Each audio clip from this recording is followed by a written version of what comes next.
Alright, so this is going to be kind of a on-the-fly video I've just decided to do based on some things I'm about to start changing in my everyday carry. The thing that I plan on changing is downsizing for the very first time, my summer carry. The smallest gun that I would carry is a Glock 19. Since 2014, I've either carried a Glock 19 or a Glock 17 size gun.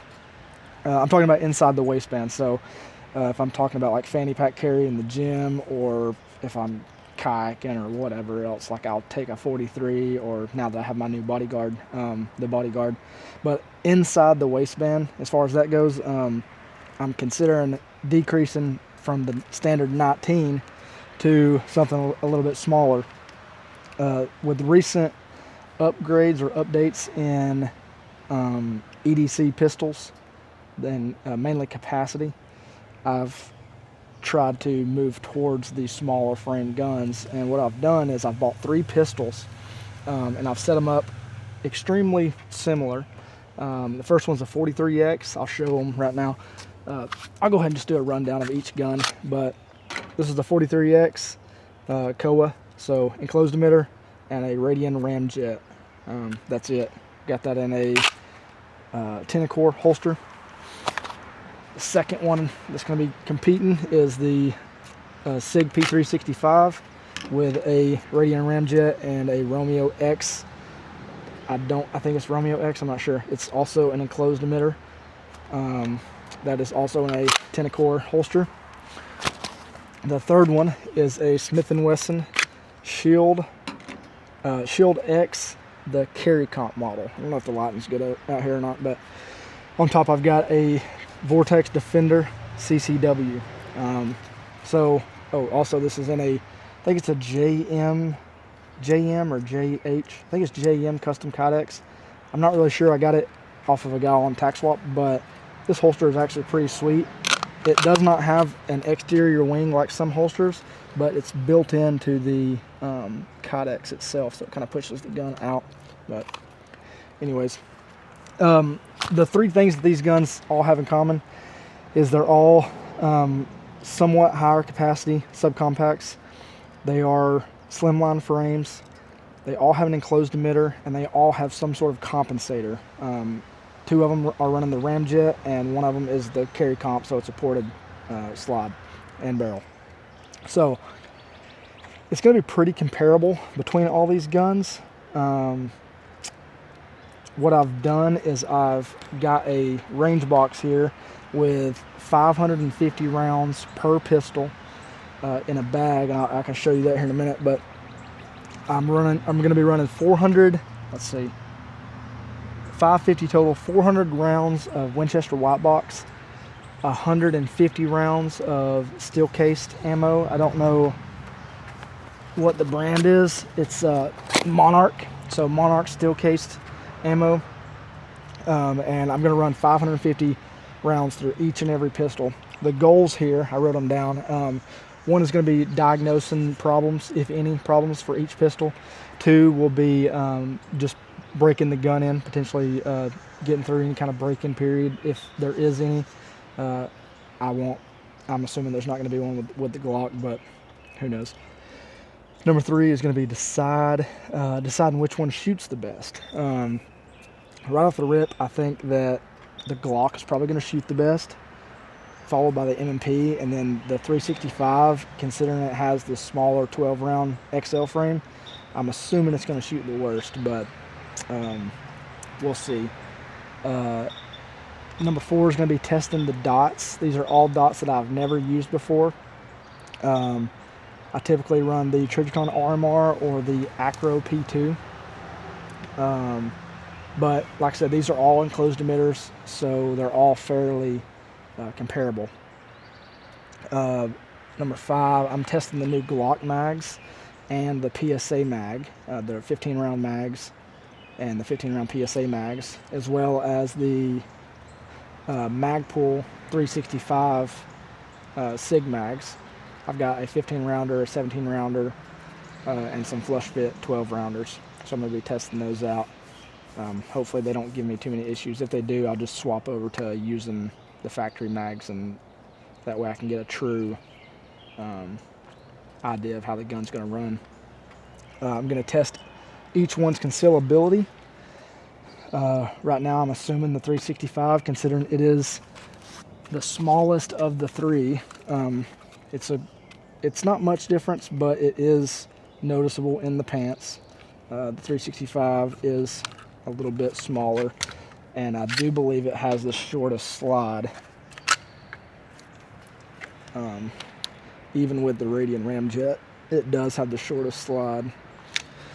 So, yeah, so that's mainly the goals. I'll give a rundown of the box that I am using.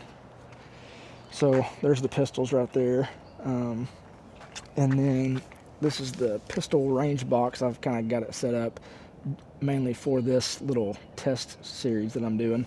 I've just got a little shooting bag so that I can zero my dots, tools and stuff for the pistols. Ear Pro, this is a Cloud Defensive ammo storage thing. I've just got some spare ammo for like my larger frame pistols, and I'm re-zeroing a carry gun of mine, the dot. It's a 45, but I'm re-zeroing that dot, so I don't want to take out of the 550 for each pistol. So I've got some ammo for that gun. In here I've got all the mags and ammo for the SIG, the Shield, and the Glock. Up top I've just got some targets and stuff to paste up at the range. I've got my staple gun and spare staples. Sorry for the traffic noise. I've got my shot timer and a notebook for this. It's another pocket notebook that's just specifically for collecting the data from this little trial.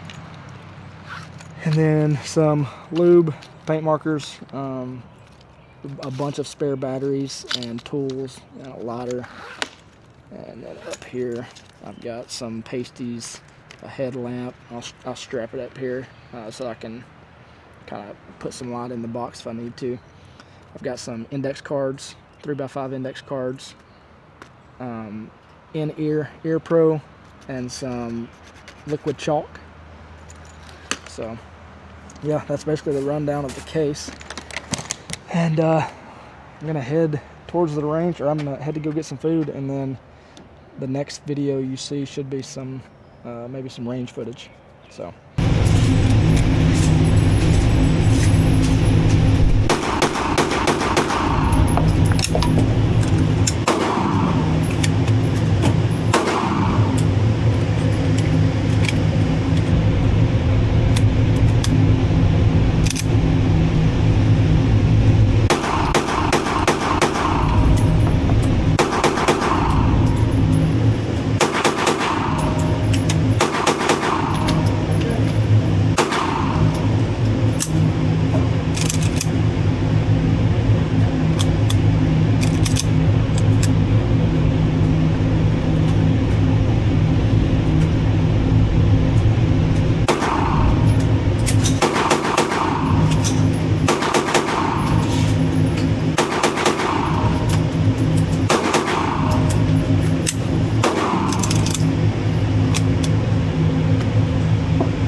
Alright, so I had to start this video over. I had some issues with my camera. Alright, all three of these guns, 550 rounds through each one. Only one malfunction. The SIG 365 had a failure to feed. I had some inconsistencies with the ammo. The jacket was just crunched outside the brass casing so bad that one of the rounds I had to just throw it away. So it could have been ammo related. It was the Winchester white box, but maybe not. Either way, 1,500 rounds, one malfunction. I'm pretty happy with that.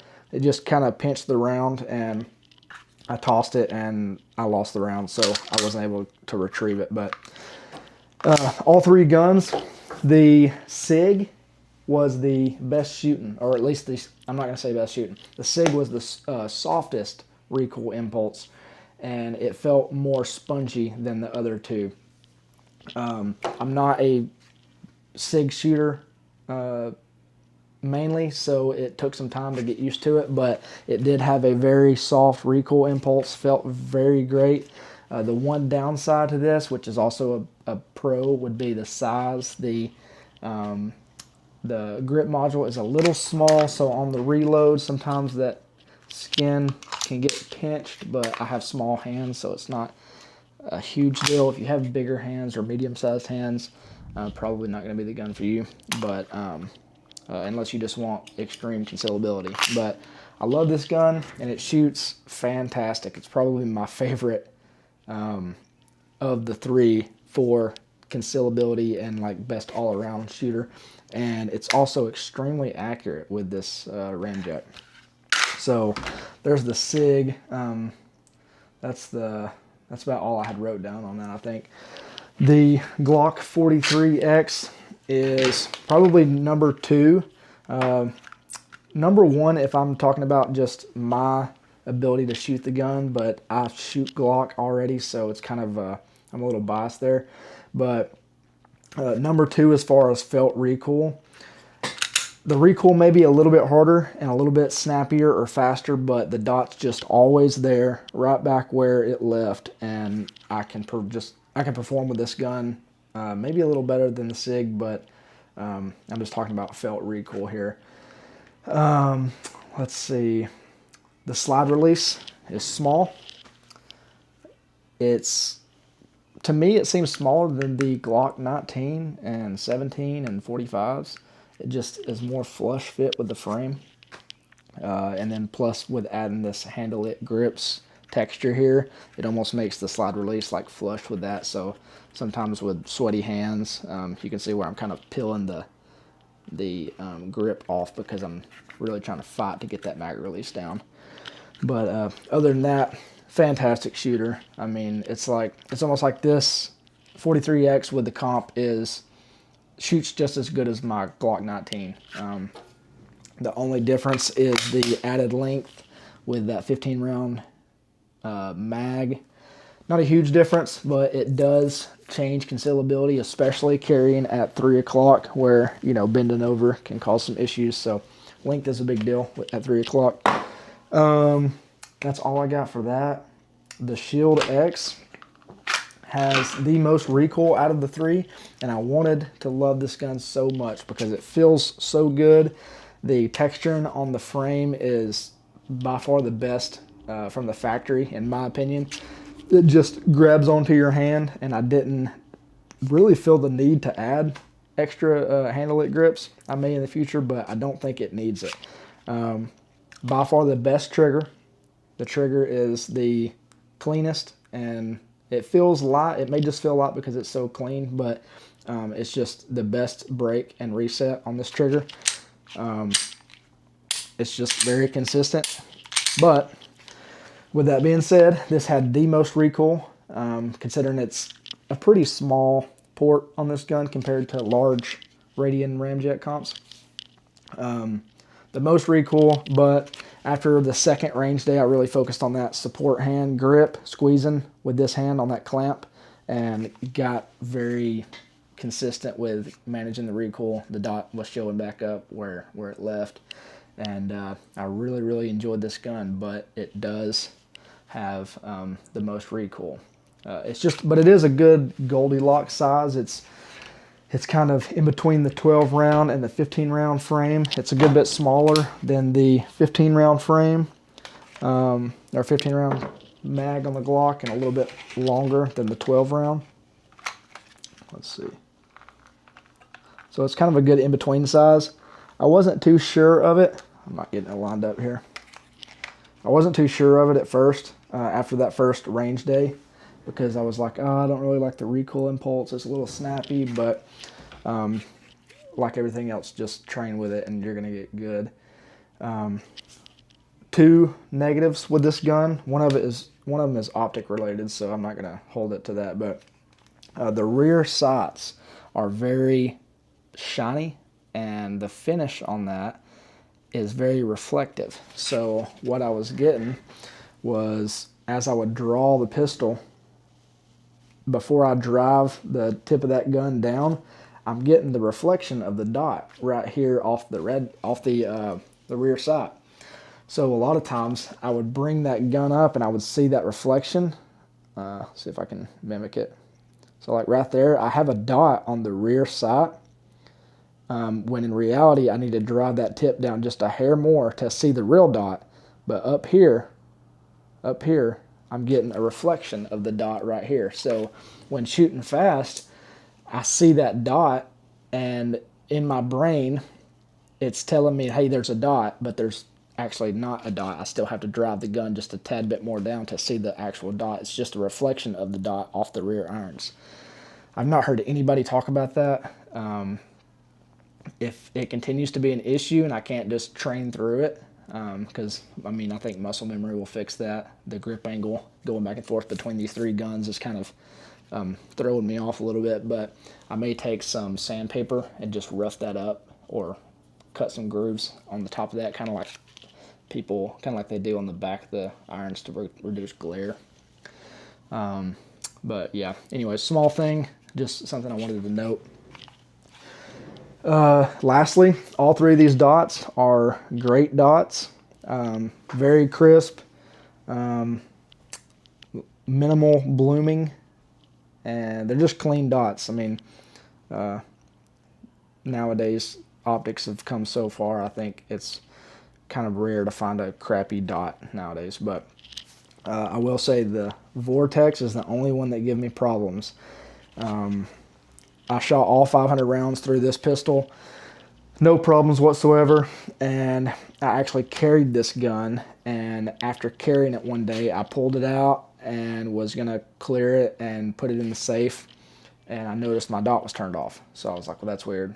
And then while on the phone with a friend, I was just playing around with it, and I noticed that my dot was dimming. It was going like two or three brightness levels lower. I thought that was super weird, so I would hit the plus button and bump it back up. It's actually doing it right now. I would bump it back up, and it's jumping down to a lower setting, even though I'm hitting the plus button. So it'll go up. Okay, now it's refusing to even raise the brightness or lower it. There you go. Okay, yeah, see, now it's... See if I can capture that on camera.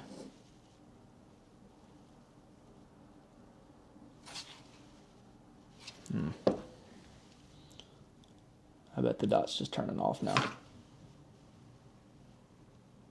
Now it went off. So I'm having issues. I called Vortex. They have a warranty email sent to me, so I've got to ship it back. Luckily, I have another one that's brand new in the box in the safe, so I'm just going to throw that on here until this one comes back from warranty. Hopefully I don't have the same issue with the other one, but yeah, that's that. All three guns are great. I honestly thought that I would really love one or the other, and one was not going to be enjoyable to shoot, and I would wind up selling one, but I don't think I'm going to sell any of them. So that's all I really had. It's more so I just wanted to film this because to document my findings of these three guns, because it's hard to find videos of these setups, especially in this configuration with the ramjet and or a carry comp. Most people are just comparing the stock configurations of all 3 guns, which I'm sure would change the outcome of this test tremendously. But yeah, that's all I got. I'm gonna end the video with this. This is a verse that my wife showed to me a while back, and it's just been on my heart recently.